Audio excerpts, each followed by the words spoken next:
This is Walk Talk Football, the show where we talk about everything that's on your mind. So, what is the significance of this Saturday, March 3rd, besides, of course, being the season opener for Major League Soccer? For the players, it means no more double days, sore legs, or living out of suitcase. Preseason is finally over. For the teams, it's a chance to right the wrongs from the season past, or if you're one of the few teams who've been successful, that is building on that foundation set in 2017, here in 2018. And for the fans, it's a long sigh of relief because the offseason is finally over, so it's time to support your team with everything you have and to expect the same in return from your club. For this special edition of Walk Talk Football, brought to you by Heineken, we're doing a deep dive into all the biggest storylines heading into this MLS season. So, let's walk. Go!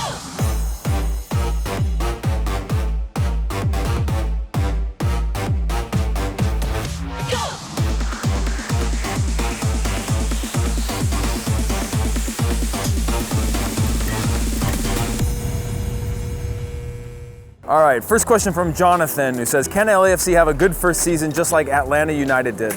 Absolutely. I think Atlanta United was a successful season. They obviously, at a certain point, had so much momentum that they thought that they could make it to the final, which is very different. For a first-year team, it's about making it to the playoffs, building a foundation, getting your fans involved, making sure everybody's connected, everything's connected, and I think Atlanta did that well. LAFC can do it just as well. They've already brought in players like Simon, Zimmerman, they've got Harvey, Betashore. In the midfield, they've got Callum Malice, who's got a ton of experience in MLS. Benny Philhaber's been brought in, Gaber Vela, Rossi also up top, and then you have a manager in Bob Bradley, who I think is going to do a great job of leading that club from start to finish. He is a leader. He's going to have that team rally. They're going to have a philosophy. They're going to have a game plan. They'll be well prepared. They'll be well trained. I think Bob Bradley will build a good team around him.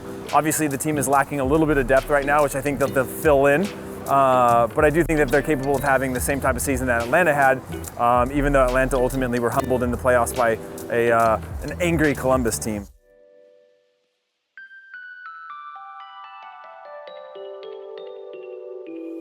Elliot Tomes wants to know, can the New York Red Bulls realistically expect Kleshton's output to be replaced or exceeded by a combination of Rivas, Kaku, and a full season of Royer? What's their best and worst case scenario in the Eastern Conference table for 2018? Last year they finished 6th, and I think this year they're going to be better. The thing about replacing Sacha Kleshton is he went from 8 goals to 6 goals to 2 goals, and I think that's cut down, and that's probably where New York Red Bulls saw their lack of output from him. Of course, he was the assist leader in the league for 2 years in a row. That's going to be tough to replace, but certainly with 3 players, attacking players, you should be able to do that. Even though you're asking about Royer in a full season, he's already had a full season, solid player, but between the 3 of them, they should be able to cover that much ground. And then in terms of where they finished on the table, I mean, they finished 6th last year. They finished 1st the 2 years before that. And then, of course, their rivals, NYCFC, finished 2nd 2 years in a row last year and the year before. So I think they need to definitely finish, obviously, in a playoff position, but I could see them finishing in the top 3. I also think I see NYCFC finishing in the top 3. What I actually am saying, though, is that one of these teams has to reach the final this year. If they don't, it is a failure for New York City. They've been so close the last 2 years. Obviously, Red Bulls win the Supporter Shield a couple times. NYCFC's finished 2nd, but neither of them have reached the final. And I'd like to see one of them into a final and hopefully win a championship for New York City. I think it'll revitalize football and take soccer to another level here. I mean, it's tough to say who I have my money on between those 2 teams because it's such a long season. But going into the year, there are 2 teams that I definitely have on my playoff list and high up on the list. I don't have New York finishing 6th. Though I do think that they have a little bit of youth that could cause them a little bit of trouble at times in terms of consistency. NYCFC just has a ton of quality, and they've still got a guy named David Villa who's going to score goals for fun. It's going to be a matter of who's missing more, I guess, for the World Cup. NYCFC maybe. We'll have a couple Costa Ricans out. I don't know who else, but yeah, that's where I see that falling into place. Next question from Eric says, Yo Heath, predictions for the season. Who you got in the East, West, and Supporter Shield? Supporter Shield, I'm going with TFC. I know that's a boring answer, but they are so good. They haven't lost any players, really important players, except for one, which I'll talk about in a little bit on this. But on the East, that would then mean Toronto FC is going to win it. And then on the West, I could see, I don't know, I really like Portland. I really like the fact that they brought in Gio. He's a really good manager. I think that's really cool thing to bring them a coach up from the lower levels, which I think is a huge challenge. But to give that guy a chance, I think he's good. They've got a strong Latin contingent and a style of play that I think Gio is comfortable with, and I think he'll be very, very good. I think they've also brought in a lot of depth, which you need throughout a season in MLS. So not even just starters, they brought in depth in the team from top to bottom. You know, it seems like something you're wasting your money on, but with TAM and GAM and all the other mechanisms now, it's also important to be bringing in these players that aren't just going to be starters, but contributors throughout the season. Newcomer of the year. I'm going with two guys, and they're the obvious ones as well, Kaku or Barco. I mean, Barco, this is a guy that they set a record on a transfer fee. He's only 18 years old, but everybody's talking about how good he is going to be in MLS. He had a lot of big clubs after him, and Atlanta won that bidding war and what kind of won him over to come to the club. But at 18, he has so much to prove, but he's got so much talent, so I'm looking forward to that.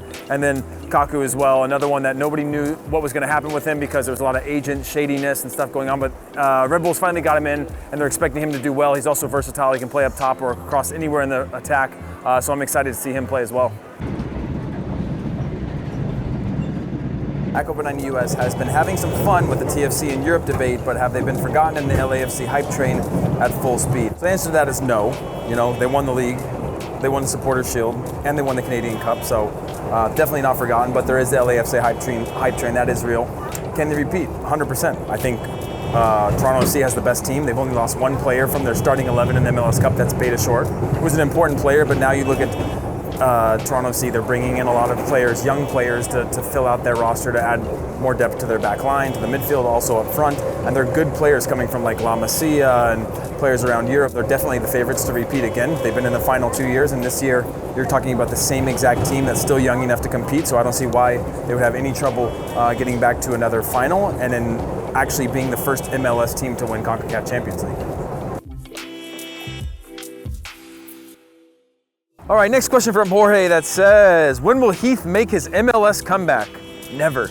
The answer to that question is never. I've tried. I've reached out to Orlando City via the wrong people, I'm sure, because I don't think their social team makes those decisions. I've tried to get my rights traded to Portland. I've had Minnesota get involved. I'm a former New York Red Bull. They don't seem to be trying to get my rights. They traded off a goalie's rights or somebody's rights, and nobody seems really interested. So I'm going to stick to playing in the unofficial Division II. That's the Bowery Premier League down in Chinatown. If you're ever in town, if you're ever in New York, let me know. You can come play on our team or at least come to a game. We'll all hang out. Do you think this is the Crew's last season in Columbus? Would love to see them make a deep playoff run if it is. I honestly think it is the Crew's last season. There's been some rumblings of local ownership groups trying to step up and buy the team and keep them in Columbus. I know a lot of people are saying if they left, we'd put another team here if we could. But I do think it's the end, unfortunately. Columbus was always a fun stadium for me to play in. I played with the national team there. I played against the Crew many, many times. But I do think this could be the last season for them. I hope they do go on a deep playoff run. Last year was really exciting. Of course, the Atlanta story was the most exciting, but to see Columbus then step in and knock Atlanta out of the playoffs and humble them with all that momentum they had, a little bit of that anger of are we being relocated. There was a lot of turmoil within the club. It's cool to see them go on a playoff run. I'd love to see them finish on top. Of course, that's hard to do, but you know, they're a club that has a ton of history. The first club to have a soccer-specific stadium in Major League Soccer. So a lot of history there. So no matter what happens, we'll never ever forget them. I think it's a cool history, cool thing, and a lot of cool fans there. So as sad as it is to talk about the change, I do think it's probably going to happen. But you know, it's the reality of the game sometimes. All right, guys, now we're here in Red Bull Arena. The field, everything here is getting ready for the start of the MLS season. But let's get back to the questions here. Stoked to see Beckham back in MLS. What kind of cities do you think have a shot at the next round of expansion? Well, clearly there's Cincinnati, there's Sacramento. Sacramento seems to have dropped a little bit down from that list because apparently they need a stronger ownership group or at least more active owners that have a larger, I guess, ability to spend money. But Cincinnati's good. You can tell by the way that they're going about things. They're not only trying to build through their fans, but on the field this year, they've swooped up on a lot of the lower league players and brought them in. All the best players from NASL have now signed with Cincinnati. I think that's a big thing for them. And now you're starting to see, like Las Vegas, for example, having 6,000-7,000 fans at a friendly game in preseason, which is huge. And so clearly they've got a plan, I think, at a certain point to probably make a bid to go to Major League Soccer. But it's tough to say who's next. There's so many good teams when they put the 12 bids in. Everybody seemed to be very, very strong. Everybody seems to have a core fan base that's already built. They can offer up stadiums, so it's just really, really difficult to predict who the next team's going to be. Next question from Pat Inferno. How will Giovanni Savarese fare in Portland? Do you think it was a smart hire to pluck the best of the lower leagues and give them a shot at MLS? 100%. I think there's a lot of great coaches, both at the collegiate level and lower league soccer in America. I wish it was more stable. That will come with time. But I'm happy for Gio. I think he's 100% qualified and capable of leading an organization like Portland, who are very ambitious, have a lot of pressure on him. He's going to have pressure every single game. The fans are into it. The ownership group is into it. So he's going to be living with that pressure. But I think he will do well and is capable of achieving great things. And I think far too often we see this recycling of coaches in MLS, and I'm not saying that's a problem or something we should avoid, but it is something that I've seen, and it's nice to see new coaches bring some new blood and some new life into the club. And then also, which club will be relegated to USL and which club will be promoted to Canadian Premier League? That's funny. Pat, I know what you're doing there. I'm not going down that route, not allowing you to stir me up today. Yeah, I'm gonna go try to find a seat in the stadium.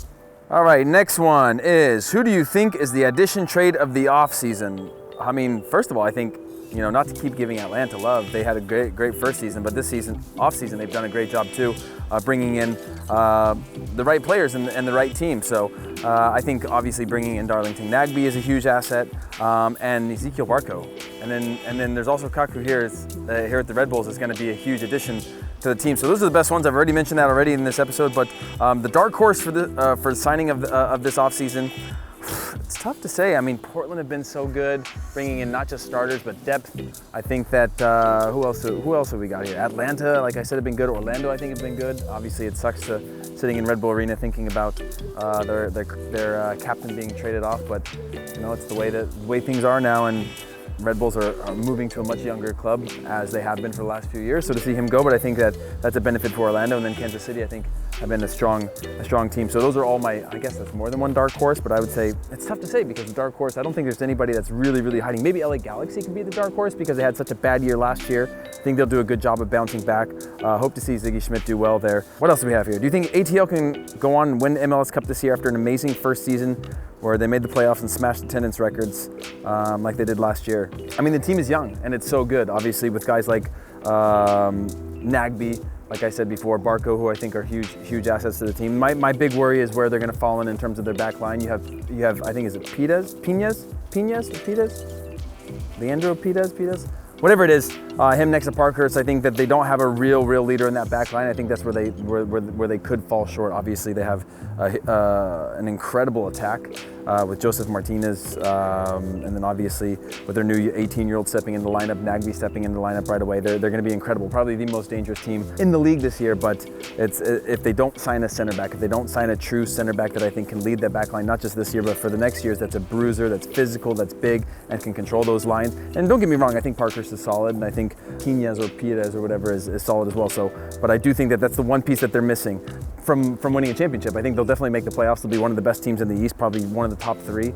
But that is I think the one piece that they're missing. They obviously have Brad Guzan now in his first full season at the club, so I think that they'll be solid there as well. But guys, that's all we have for this episode. So make sure you get down in the comments and let me know who's going to be your supporter shield, who's going to win the West, the East, who's going to be your dark horse, who's going to be your player of the season, MVPs, all that type of stuff, Golden Boot winner. Every one of those things I want to know from each of you down in the comments. And make sure, if you haven't already, you're liking these videos and you subscribe.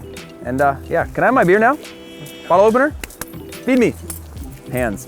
Those are my hands. Better than Brad Guzan's. Oh yeah, that one opened nicely. Cheers to the season, guys. Good luck.